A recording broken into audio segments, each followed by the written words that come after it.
ہم کوئی غلام ہیں؟ ہاں آپ غلام ہیں۔ پاکستان کا ایک ہی مسئلہ ہے کہ ہر کوئی دوسرے کا کام کر رہا ہے، ایک مسئلہ ہے۔ وہ ہمارے جو ایکس چیف جسٹس صاحب تھے، کبھی ہاسپٹل میں پہنچے ہوتے تھے، پھر انہوں نے کہا تھا میں نے ریٹائر ہو کے جو ہے وہ ڈیم فنڈ کے لیے جو ہے وہ خیمہ لگا لینا ہے وہاں پہ، پوری قوم کو وڈ بنا کے چلے گئے۔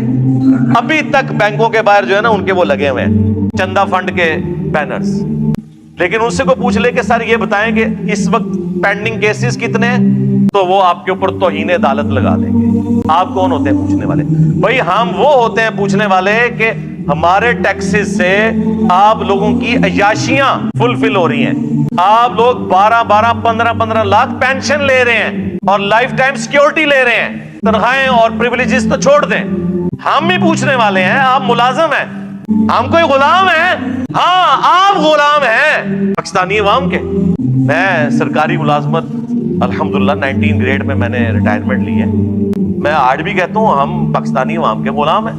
بلکہ میرے آفس میں جب کوئی کہتا تھا نا ملک و قوم کی خدمت کر رہے ہیں، میں نے کہا یہ کون سا یار تماشا لگایا ہوا ہے ملک و قوم کی خدمت؟ یہ اٹامک انرجی والے ملک و قوم کی خدمت کر رہے ہیں، مفت کر رہے ہو، تنخواہیں لے رہے ہو، گاڑیاں لی ہوئی ہیں، ہاؤس رینٹ لے رہے ہو، لائف ٹائم پینشن لوگے، یہ کون سی ملک و قوم کی خدمت ہو رہی ہے؟ یہ اسی طرح کی خدمت ہے جس طرح علماء کہہ رہے ہیں ہم دین کا کام کر رہے ہیں، چندوں پہ خدمت کون سی ہے؟ تنخواہ لے رہے ہو، یہ کون سی بات ہوئی؟ تو یہ اپنے کام نہیں کرتے۔ جس طرح عدلیہ کی پالیٹکس میں انوالومنٹ کی وجہ سے پاکستان میں کروڑوں لوگ افیکٹی ہیں، کیسز کے فیصلے نہیں ہو رہے، بندے مر جاتے ہیں جیل میں، بعد میں 22 سال بعد پتہ چلتا ہے بندہ بے قصور تھا۔ دادا کیس کرتا ہے اور پوتا اس گھر میں شفٹ ہوتا ہے، اور بعض اوقات وہ بھی نہیں ہوتا۔ میرے اپنے کچھ کیسز پینڈنگ پڑے ہوئے کئی سالوں سے بڑی عدالتوں کے اندر، چھوٹی تو چھوڑ دیں آپ۔ اسی طرف فوج بھی جب پالیٹکس میں مداخلت کرے گی، میں اکثر سوچتا ہوں کہ پاکستان کی جو پولیٹیکل سچویشن ہے، خصوصاً کچھ عرصے سے جو عمران خان صاحب کو نکالے جانے کے بعد بنی ہوئی ہے، میں سوچ رہا تھا کہ ہماری جو فوج کی قیادت ہے، جو بڑے ہیں، وہ شام کے وقت جب بیٹھتے ہوں گے تو وہ اپنے کاموں کو سوچ رہے ہوں گے یا یہ پالیٹکس کو ڈسکس کر رہے ہوں گے؟ آپ کا کیا خیال ہے؟ ویسے بتائیں مجھے۔ ظاہر ہے ان کو یہ خطرہ ہوگا آج فلانے نے ہمارے خلاف بیان دے دیتا، آج فلانے نے دے دیتا۔ ایسی صورتحال کے اندر جو اصل کام ہے فوج کا اور اداروں کا، وہ بیچارے کس حد تک کر سکیں گے؟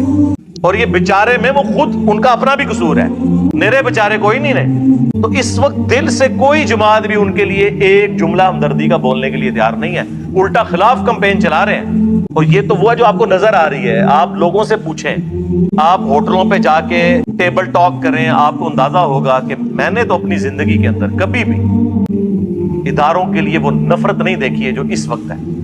ایک پی ٹی آئی بچی ہوئی تھی نا جو دفاع کر رہی تھی، آج سب سے زیادہ ان کی زبانیں کھلی ہوئی ہیں فوج کے خلاف۔ رہ گئی نون لیگ، پیپلز پارٹی، JUIF، وہ اگر کوئی جملہ بولیں گے بھی تو بس جنہوں کہتے ہیں گونگلواں تو مٹی چاٹنے ہستے، اندر سے وہ بھی خوش ہیں کہ ٹھیک ہو رہے ہیں نا۔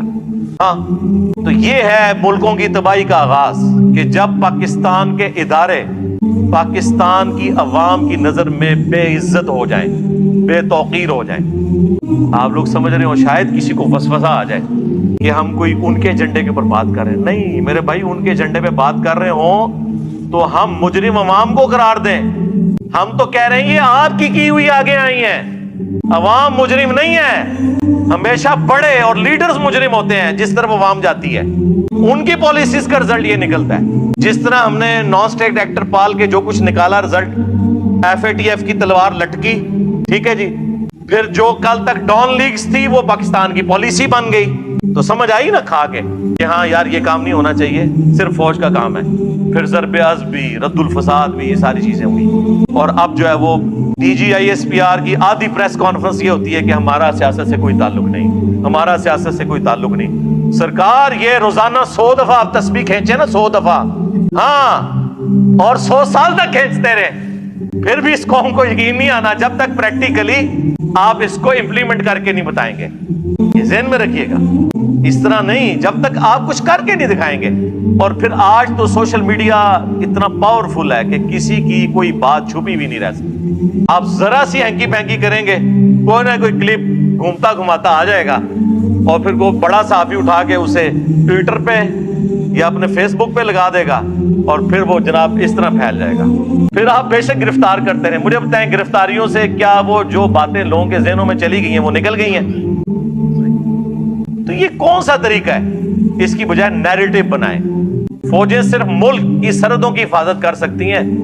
جس کو فوج کہہ رہی ہوتی ہے نظریاتی سرحدوں کی حفاظت، وہ فوج نہیں کر سکتی. وہ پولیٹیشنز نے کرنی ہوتی ہے، وہ مذہبی پیشواؤں نے کرنی ہوتی ہے جو اس ملک کے اندر موجود ہوتے ہیں. وہ کاؤنٹر نیریٹو دیتے ہیں. اور ان کا حال آپ دیکھ لیں کہ پہلے تو وہ ایک پیج کی بات کرتے تھے، وہ تو پیج ایسا پھٹا ہے کہ اب یہ پیج بالکل ہی الگ ہو گئے اور سنبھالا ہی نہیں جا رہا. اس اعتبار سے میں سمجھتا ہوں پاکستان اس وقت ڈیسائسو مومنٹ سے میں یہاں ہم نے ڈیسائیڈ کرنا ہے کہ ہر ایک نے اپنا کام کرنا ہے. عدلیہ کو بھی جو شوق ہے نا کہ 9 بجے کے خبر نامے میں پہلا آدھا گھنٹہ عدلیہ ڈسکس ہو رہی ہو کہ فلاں کو بیل مل گئی، فلاں کی تاریخ لگ گئی. اور تاریخیں کن کی لگ رہی ہیں؟ جو بڑے ہیں. چھوٹوں کا ذکر ہی کوئی نہیں ہے جو بیچارے انصاف کے لیے سالہ سال سے ذلیل ہو رہے ہیں عدالتوں کے اندر. اور عدالتیں ہماری جو ہے پریس کانفرنس کی جگہ بنی ہوئی ہیں. پولیٹیشنز جو ہیں وہ باہر بیٹھ کے پریس کانفرنس کر رہے ہوتے ہیں اور ججز جو ہیں وہ کورٹ روم کے اندر پریس کانفرنس کر رہے ہوتے ہیں. آج اگر کسی پولیٹیکل لیڈر نے کوئی بیان دے دیا ہے، اگلے دن کوئی ہائی کورٹ کا جج، کوئی سپریم کورٹ کا جج بیٹھ کے اسے ریبٹل کر رہا ہوتا ہے. وہ یار تم لوگوں کا یہ کام ہے؟ جج کا مطلب ہے جج کرنا، کہ وہ سنے گا. جج گونگا ہوتا ہے، یہ گوروں سے پوچھیں. جج گونگا ہوتا ہے، صرف وہ اس وقت بولتا ہے جب اس کو کوئی بات سمجھ نہیں آ رہی نا تو وکیل سے کہتا ہے یا آپ اس کو ذرا کلیئر کر دیں، باقی آپ اپنا جو جتنا ڈیفنس ہے نا وہ ریٹن میں مجھے جمع کروائیں. وہ اس کو پڑھتا ہے، اس کے بعد ایک رزلٹ سنا دیتا ہے. امریکہ میں جج مرتے دم تک جج ہوتا ہے، ریٹائر نہیں ہوتا. سب سے قیمتی انسان دنیا میں اللہ کی کرسی پہ جج بیٹھا ہوا ہے. اللہ نے اپنے لیے کہا ہے نا اولو العلم قائما بالقسط. اہل علم کا کہا کہ جو اللہ انصاف کے اوپر قائم ہے اس کے ایک ہونے کی گواہی اہل علم دیتے ہیں. اللہ نے ترازو نازل کیا. انبیاء کا بھی جب ذکر ہے تو کہا کہ کتابیں نازل کی اور ترازو قائم کیا. اور ہمارے ترازو کی آپ حالت دیکھ لیں کیا ہوئی ہوئی ہے. پہلے ہی عوام کو پتا ہوتا ہے جناب اے جج بیٹھے نے اے رزلٹ آئے گا. تو ٹھیک ہے یار، پھر عوام کو بٹھائیں اپنی سیٹوں کے اوپر. پھر بیان دیتے ہیں ہم جو ضمیر کے مطابق فیصلہ کریں گے. واہ، یہ کون سا دنیا کا قانون ہے کہ ضمیر کے مطابق فیصلہ کریں گے؟ قرآن تو کہتا ہے آپ کو اپنے خلاف گواہی دینی پڑے، اپنے رشتہ داروں کے خلاف گواہی دینی پڑے. آپ نے انصاف کے اوپر فیصلہ کرنا ہے، ضمیر کے مطابق نہیں، قانون کے مطابق فیصلہ کرنا ہے. عوامی امنگوں کا مکمل خیال رکھا جائے گا. یعنی جتنے لوگ ہماری تصویریں لگا کے اس پہ جو زیادہ جوتیاں مارے گا نا اس کے حق میں فیصلہ کریں گے، کیونکہ ان سے ہمیں زیادہ ڈر لگتا ہے ٹرولنگ سے. یہ ہوتی ہیں عوامی امنگیں. میں چونکہ ایک ایسی پوسٹ کے اوپر بیٹھا ہوں کہ میرے لیے یہ سب کے سب لوگ اسٹوڈنٹ کی حیثیت سے، اس لیے میں ان سے اس لہجے میں گفتگو کر سکتا ہوں. وہ پریکٹیکلی اسٹوڈنٹ ہیں بھی الحمدللہ. کوئی تو ہونا چاہیے نا جو بڑوں کے بھی کان کھینچے کہ یار آپ لوگ کیا کر رہے ہیں. کیونکہ صحافیوں کے اوپر تو پھر یہ مقدمات بنا دیتے ہیں، کبھی توہین عدالت، کبھی غدار وطن، کبھی کچھ.